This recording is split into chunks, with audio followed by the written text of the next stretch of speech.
There's a strapping gentleman at this desk that came out with a great piece on football. That's right, not just football. No, you don't have to keep looking. It's you, JT.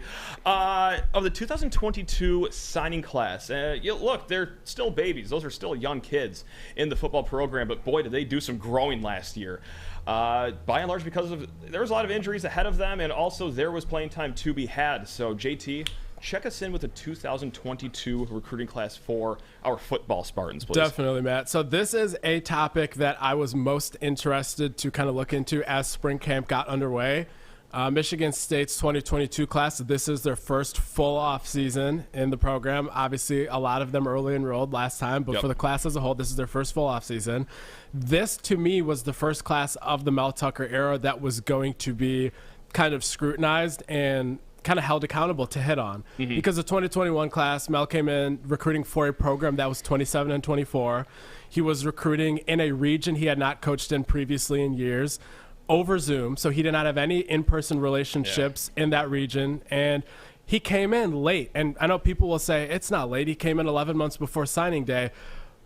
A lot of these kids have already visited a school 3 to 4 times by that point. So situations were not ideal for Mel in the 2021 class. Some of those kids transferred out. Another few might not hit. It is what it is.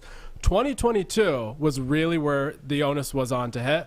And so far, based on everything that kind of we've heard at 24/7, my colleague Corey Robinson, Stephen Brooks as well, it seems like there's a lot of optimism here. So let me just, I guess, run through kind of and give sort of a recap on what we're hearing on a lot of these guys. But really, you're looking at a class where the defensive back group and the offensive line unit, those are two groups where they will probably be the foundations for their respective sides on the ball in the coming years.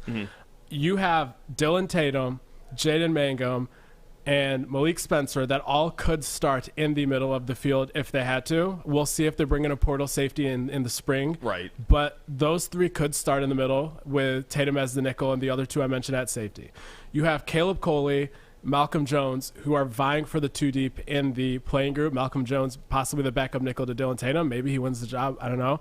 Caleb Coley right there in the outside corner conversation. That's 5 defensive backs from the same class that by the time they're redshirt freshmen or true sophomores are in the thick of things. Yeah. Offensive line-wise, we unfortunately saw today Gavin Brocious suffered a knee injury, so I guess his timeline is a little murky, but he has all the tools long-term to still be a success. Obviously, no question about that. Yep. You have Ashton Lepo, who since Michigan State took his commitment has gained 40 pounds. Yeah. You have Braden Miller, who was wildly underrated. Yep. He was a take at Stanford, at Michigan, at a lot of schools. He canceled a lot of those visits to commit to Michigan State.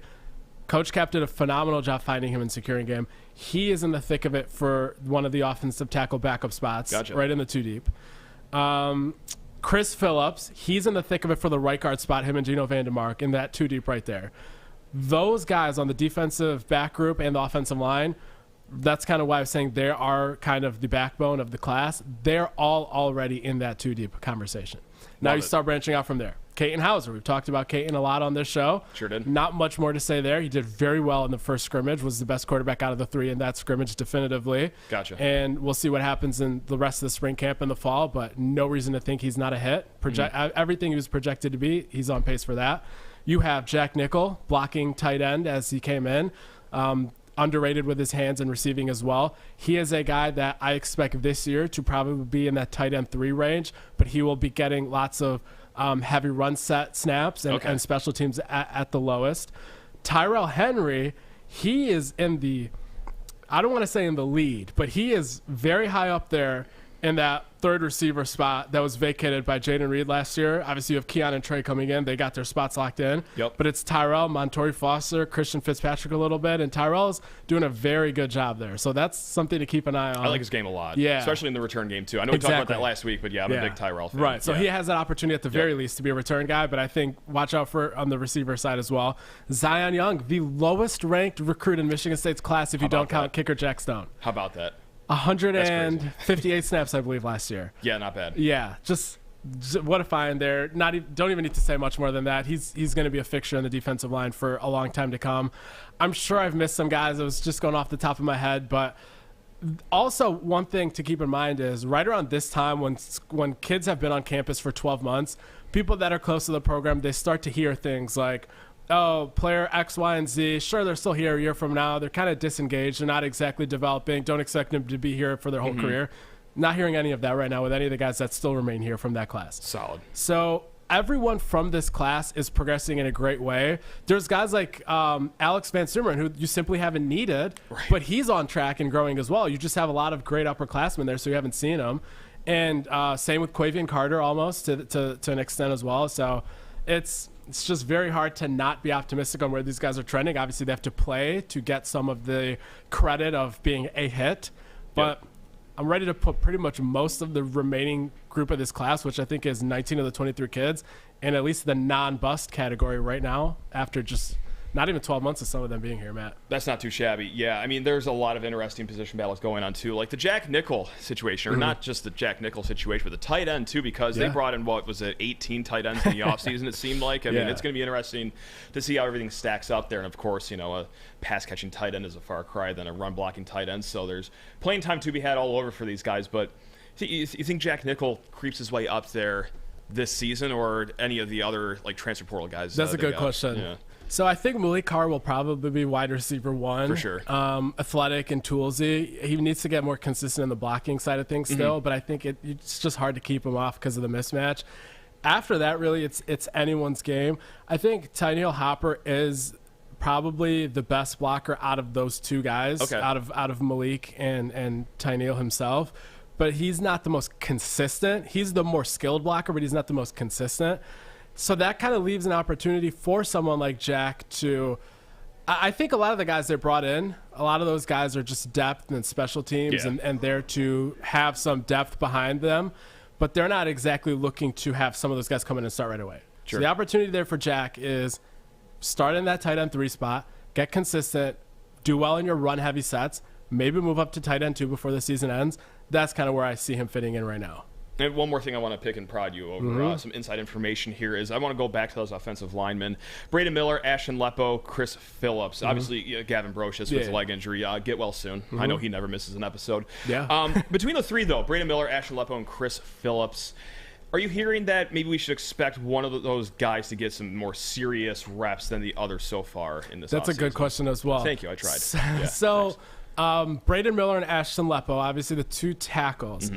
Those guys, I would say, would not be the answer to the question purely because of who else Michigan State has in the starting spots there. So, Keyshawn Blackstock, JUCO commit, who came to Michigan State for his first season right now. He and Spencer Brown and Brandon Baldwin are the 3 guys vying for the 2 offensive tackle spots. I would guess that Keyshawn gets one of them, and then the best out of Brandon Baldwin and Spencer Brown gets the other one. Yep. So in that result, I think you have your tackle situation shored up for one more year, and then next year is when those guys can kind of step up into that hole.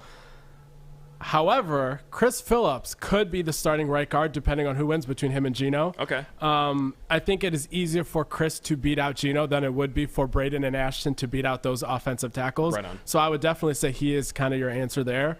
And great size, obviously, came in at 6'6", 320, I believe. And skill refinement and technique refinement has been the story with him so far. So opportunity is there. And we're going to hit on this a lot more next week. But just, this is like a dress rehearsal to this question. But number one thing you're looking for at the spring game as we go in there.